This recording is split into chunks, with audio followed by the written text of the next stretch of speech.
Hello, everybody. Ivor Chester here. I'm going to be repeating a broadcast that I did yesterday because I had some serious video problems, even though the audio came across all right. And I appreciate people just listening to it and having the positive response that I got. But I want to keep this one because this one it's foundational to me. So I want to be able to have it intact, I guess is the word I'm looking for. Today I want to talk about a story that I have relayed before in the hospitals that I've worked at and with my private clients. One of my dogs has decided to join me to give me a little comfort, I guess, during this moment. So, hello Beth, good to see you. So as I repeat the story, let me go ahead and get to it. Back in 1977, I still hadn't completed high school. I had to quit a job because I needed to finish it. I needed to do the summer school thing. I was informed back in '76 that I did not have enough credits, so I had to finish in summer school. So I went to summer school in '76, and then in '77, I already had a job rolling. I was working at McDonald's as a day manager, and it was going good, but I had to tell them I need to step down for a while, and they said I had to quit, and they didn't know if they'd be able to hire me. And that was a risk, a gamble I was willing to take because I had to finish this one thing.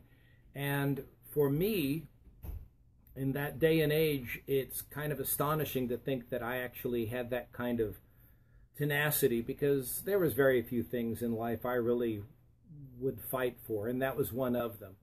And what I did was I re-enrolled in summer school, and back then, the Richland ISD did not environmentally control their schools for summer school. So therefore, it was hot. They had the windows open and it was scorching hot. And you were just supposed to bear it. And I went in for this outdoor ed class. It was just totally a throwaway credit. But I went, and it was about how to camp and how to fish and how to set up a tent and, yeah, firearms. And a firearm actually discharged in our classroom, which is another story altogether. And, yeah, they brought the rifles. There was a shotgun and pistols. They had this whole table laid out of some very beautiful weapons. And I didn't know anything about them. Not that I was one way or the other about it. My dad had a rifle, so it just was a gun, which is a tool. Anyway, so I finished the class, and the last day of the class, I had ridden my bike there to the school. It wasn't too far from where I was living with my mom at the time, and in a condo she was at. And I rode the bike home, clutching this one piece of paper saying I had completed the class. And I knew what it meant. It meant I finally finished high school, which was something to me. It was everything to me. So I went ahead and rode home, and I bust through the door, and as I got into the house, I shouted out loud because I saw that my mom's car was there. My mom worked, but that day she was home, and I knew why she was home, because she had had a really bad hangover and didn't get out of bed. And so I busted in, and I screamed to her, "Hey, Mom, I finished high school." And I ran up the stairs to show her because she was still in bed. And as she rose out of her bed, she mumbled to me, "I don't know why you bothered going to finish high school. You're too damn dumb to go to college." And I said, "I know." See, I accepted it. "I know, but I just wanted to finish. I don't want to go to college." And that was '77. In a couple of weeks, I got my job back at McDonald's, and I continued my life in the most apathetic and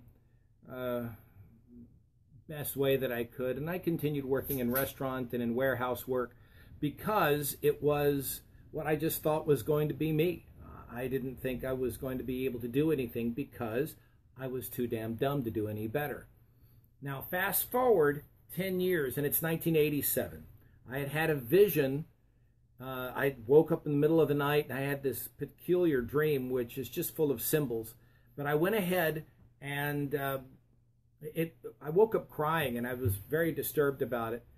And about the same time, I caught myself, and this is a day or two later, caught myself reading a technical manual to the reciprocating engines of the RMS Titanic and the torque output of the engines and the size of the power plants and all these kind of things that that spoke of, you know, these technical things. And I had what I try to get my clients to have, which is called a fulcrum moment. And these are very internal things. And this is the very core of social handles to me. When you have this fulcrum moment that nobody can build for you, you have to finally decide that you have this. And this fulcrum moment was, as I looked at this book, I said out loud, you know, if I can understand the reciprocating engines of a 70-year-old ship, how come I'm so damn dumb that I can't go to college? It created a dissonance in my reality that bugged me. I don't know, I knew I had some issues as far as putting 2 and 2 together, but I understood that 2 and 2 is 4, so to speak, as an illustration. So I took the risk to me, and I went to a local community college, and I took the assessment test. And as I did, it was on one of those Scantrons, and I finished the test, and, you know, it was the typical math, English, science thing. When I finished, the woman behind the counter put the Scantron through the grater, which was at the time an electronic thing, and when she pushed it through, it went yank, and it just made this horrible grinding sound, which to me just said loser or wrong or something, and it really bothered me. I just went, you know, well, that's me. You know, I'm too damn dumb. Well, she looked at the Scantron, then put it off to the side, and she goes, the counselor will be with you in a minute. And she said, have a seat. And to which I thought, what I heard was, the counselor's going to be with you in a minute, and they'll walk you off campus. This really was a belief system that I had. So I waited, and it seemed like forever, but it was probably just a couple of minutes. As I waited, the counselor shows up, and he looks at me and goes, hey, John, why don't you come on back? Which I thought they were just going to show me a door in the back because they didn't want me going out the front. And I sat there, and he goes, well, you certainly have some interesting grades. This really parses very, very differently for how we've seen most people. And he kept bouncing around the grades. He didn't tell me what the grades were if I would have understood them anyway. And he didn't give a positive or negative. It was always just interesting and fascinating and such. And finally, my head just couldn't take it, because to me, my life was writing right there. I had put this all. Okay, there we are. I think it's still going. All right, we're going to keep going. So I finally just stopped the man. I said, look, can you tell me, can I come to college or not? Because I know I'm too damn dumb. And I apparently had repeated this 2 or 3 times to him as far as, yeah, I know, I've never been real smart. I'm kind of dumb on that kind of stuff. Because my inner programming was coming out of my mouth. And it was also going into my heart. That's the subconscious mind that was in dissonance with my conscious mind. And I was getting this disharmony, if you will. And finally, he sat back in his chair and he goes, where are you getting this information? You hear that? That was a great question. He says, where are you getting this information? And he took the Scantron, which was laying on his desk, and he slid it right across the desk at me. And he goes, your English scores and some of the other test scores are right off the charts and through the roof. Really interesting scores. He says, yeah, you're going to have to work on the math, but I'd love to have you come. I'll help you fill out the paperwork. I'll help you get the Pell Grant. We'll see if we can get you a scholarship. And I said, and I looked at him, and I thought he was speaking another language. Well, whatever it was, something had changed. And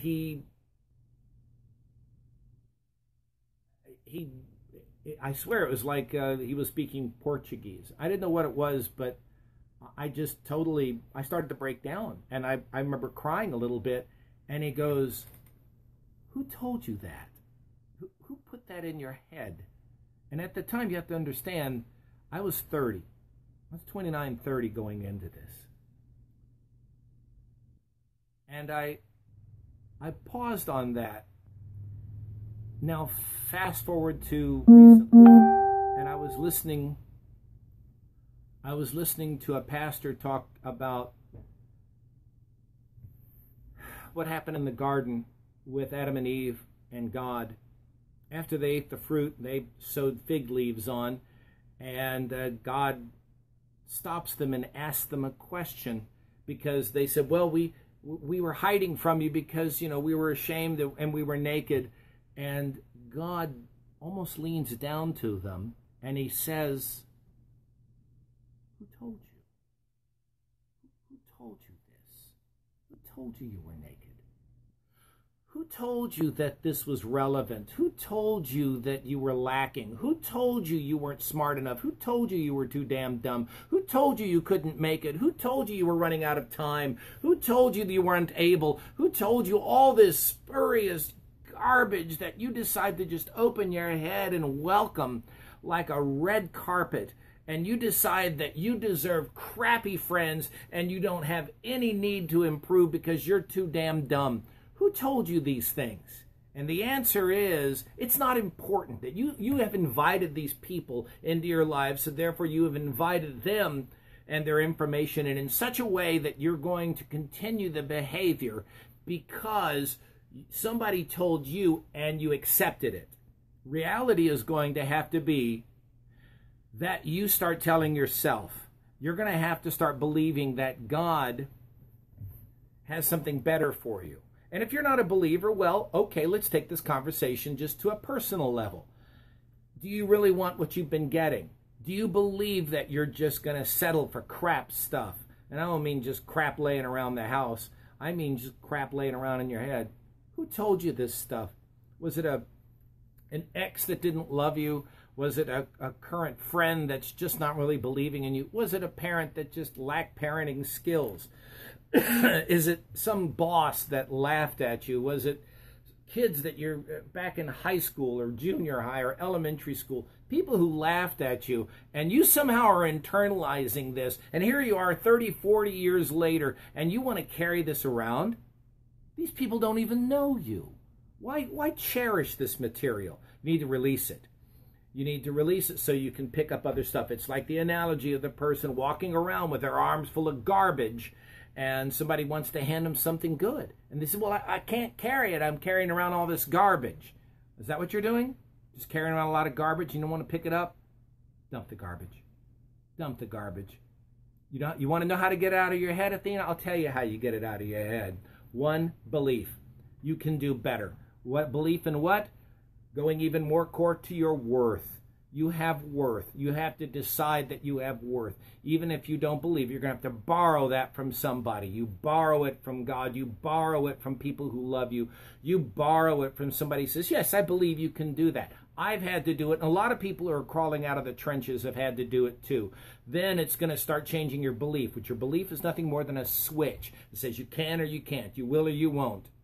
And that switch is flipped, and then it'll start adapting your attitude, your feelings, and it goes out to like a seed that's planted way down in your worth. It bursts through into your very existence to where you start getting other things that start to happen because you decided to tell yourself some new information. Your worth happens first, and then you start reading, you start listening, you start applying things from other sources. You start putting up boundaries because you believe that you don't think people should be talking to you, or people shouldn't waste your time, or you don't need to waste your time doing crap stuff. That's what I'm talking about. There's a lot more to go on. I appreciate y'all letting me rant on and letting me repeat this from yesterday. There's so much more to be said. Next week we're going to continue on with this little venture, and your assignment, your call of action today and for the next few days. I want you to decide who told you, and then I want you to validate it. I want you to find out if the person that told you something really crappy loved you and was telling you something crappy, or they were just being mean and they really didn't love you at all. If somebody loved you and they just lacked the tact, that's one thing. But if it was just somebody mean that was just ripping you a new one, why carry it? Okay? Why keep that burden with you? My name is Ivor Chester. You can find me at ivorchester.com, the Balance Coach. I'm also at the Regular Suspects, Twitter, Instagram, Facebook at Had Enough Guy. All right. Thank you very much for everything. God bless you. We'll speak to you soon.